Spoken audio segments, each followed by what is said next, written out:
Hey everyone, this is Daniel from Phone Arena with a video review of the Huawei Ascend P6. With this phone, Huawei is trying to provide what many think Android is not strong at in this moment, a well-designed mid-ranger with adequate pricing. The phone is not only the slimmest smartphone at 6.8 millimeters, 0.24 inches, but the generous use of metal and some design twists in the chassis give it a more premium feeling than your average plastic Andro. Brushed aluminum backplate on the back, metal band around the sides with diamond cut edges and a rounded bottom. The Ascend P6 is undoubtedly a catwalk star and a very light one at that. With a metal rim on the sides and the two notches interrupting it left and right, the phone actually resembles very much the iPhone 4S design concept, which might be in effect sought on purpose, although there are enough exterior differences, so Apple doesn't jump off the proverbial chair. Being the slimmest out there has its virtues in terms of looks and portability, and disadvantages in terms of feel, as it's often uncomfortable to operate such a thin device, or pick it up from a desk, for example. Thankfully, the Huawei Ascend P6 has sharp edges, which make for a more secure grip, though the phone feels, well, a bit too edgy against the skin because of that. The metal power lock key here on the right and the volume rocker are pretty well placed, wide enough, easy to feel and press without looking, with good tactile feedback. And overall, the phone feels like Huawei has paid a lot of attention to detail. It appears crafted with precision, and the side rim runs uninterrupted with gaping ports and openings, save for the micro USB one here at the top. Huawei even went so far in terms of plug-in openings that it inserted the tray ejector for the micro SIM and micro SD card in the headphone jack here. This circular metal piece looks intriguing over there, and it's easy to pry out if you want to take out the micro SIM card or the micro SD for extra storage. Just make sure when you take it out to plug the headphone jack that you hide it in your wallet dime compartment, for example, because it's pretty easy to lose otherwise.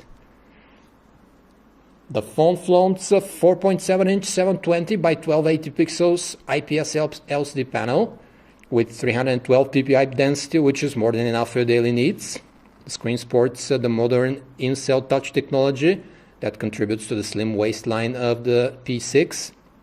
That means a slimmer packaging, letting more backlight go through, increased contrast and better responsiveness.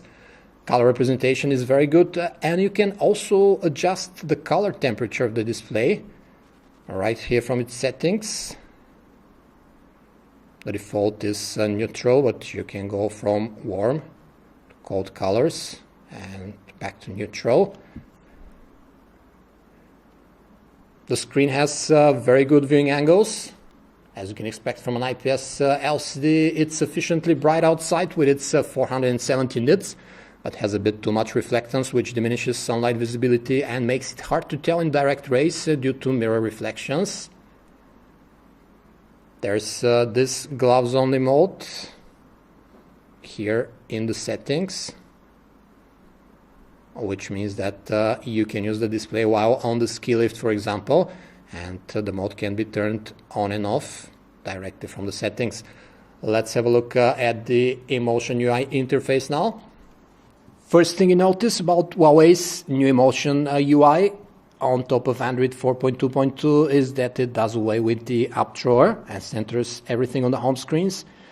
The widgets are very compact with minimized border distance, and thus you can fit a bunch of them on the screen. The apps are neatly laden into categorized folders here on the next screen. The third houses the apps you download and so on.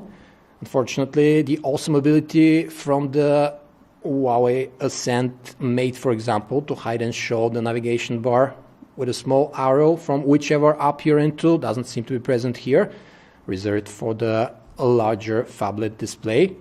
Another nice idea are the so-called profiles with their own switch in the notification bar. A ring dialer appears. When you press it, you can choose from several presets like work, home, sleep, etc. Each profile has an abundance of settings for everything from sound volume through display options to connectivity choices. There's also an abundance of theme modes plus a way to customize your current theme to your heart's desire. Amongst all the connectivity and profiles toggles here, there's a screenshot button, which comes in very handy because you don't have to press simultaneously the power lock key and the volume down here on the right. Let's have a look at the default Emotion UI keyboard. It's actually very easy to type on. The keys are well spaced. And the symbols are big enough so you don't tap on the neighbor while trying to key something in quickly. At 4.7 inches and an elongated profile, the display is just right for one-handed typing as well. The upside of the HD resolution is that there aren't as many pixels to push for the GPU, so the homebrew 1.5 GHz quad-core processor is powering the handset relatively well, putting it somewhere in the golden middle of the benchmark ladder, though sometimes it feels sluggish compared to other quad-core chipsets. The processor might not be a speed king, but Huawei has placed the generous for mid-ranger 2 GB of RAM in the handset, so some serious app queuing can be formed before you run out of RAM. There are 8 GB of internal storage, of which about 4 are user available, and we have a microSD card tray on the side for storage expansion when needed. Let's see the quadrant result now.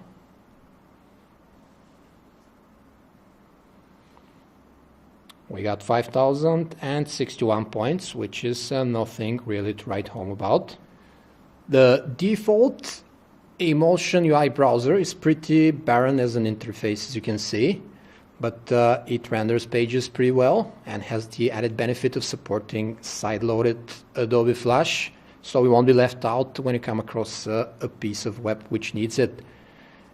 The phone is pentaband, 21 megabits per second HSPA phone, meaning that it supports all major frequency bands, so you can use it on both AT&T and T-Mobile in the States, as well as in Europe and Asia for your international traveling. There are also Wi-Fi, Bluetooth 3.0 and GPS radios, and that's about it, while the wired connectivity is simply a regular USB port. We get the typical grid thumbnail view in the gallery with no fancy pinching rearrangements, and the picture editing options are more limited than what you used to see lately, but we have crops, resizes, and a couple of special effects that are covered here. The music player is pretty basic visually too, with the obligatory tune categorization by artists' albums, playlists, and even genres, as well as album art depiction. There are no built-in equalizer presets, but the Dolby Mobile full surround sound button makes a difference when turned on, as you can hear. And the loudspeaker turns out pretty strong and clear sound to boot.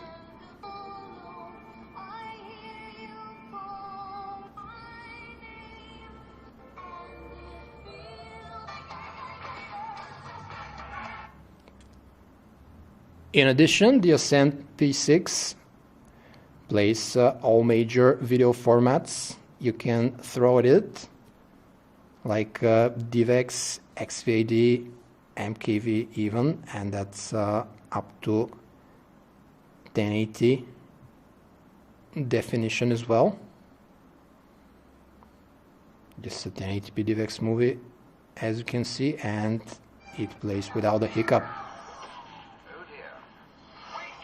And the screen is pretty, even though it's HD resolution, not Full HD.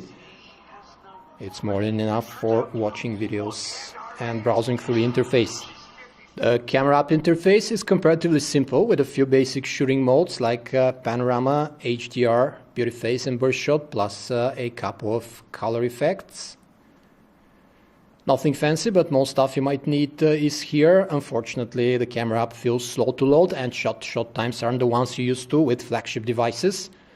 Also, unfortunately, the pictures from the 8 megapixel shooter on the back come out decent only in ample outdoor lighting, They have enough detail and sharpness, but colors seem a bit washed out.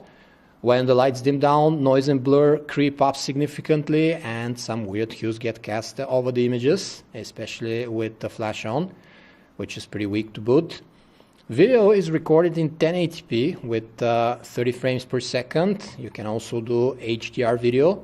But our retail unit did actually 26 frames per second on average, and that was in bright sunshine.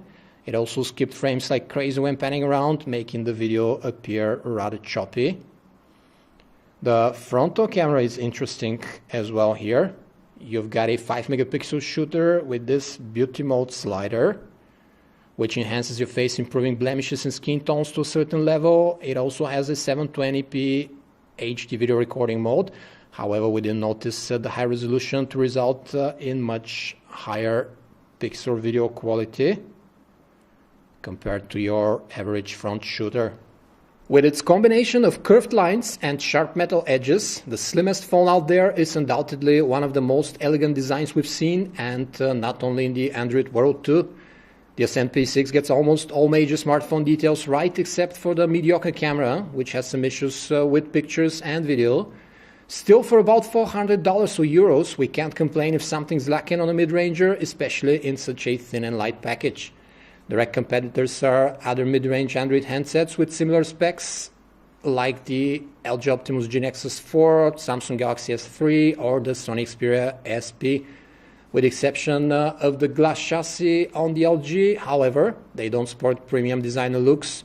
So if you want a looker with the latest version of Android without breaking the bank, the Ascend P6 deserves your serious consideration. As advantages, we would point out the svelte metallic design here and the pentaband radio inside. And disadvantages, it's actually only one, the subpar camera. This was a video review of the Huawei Ascend P6 from Phone Arena. For more information about this and other handsets, you can visit us at phonearena.com. Thanks for watching.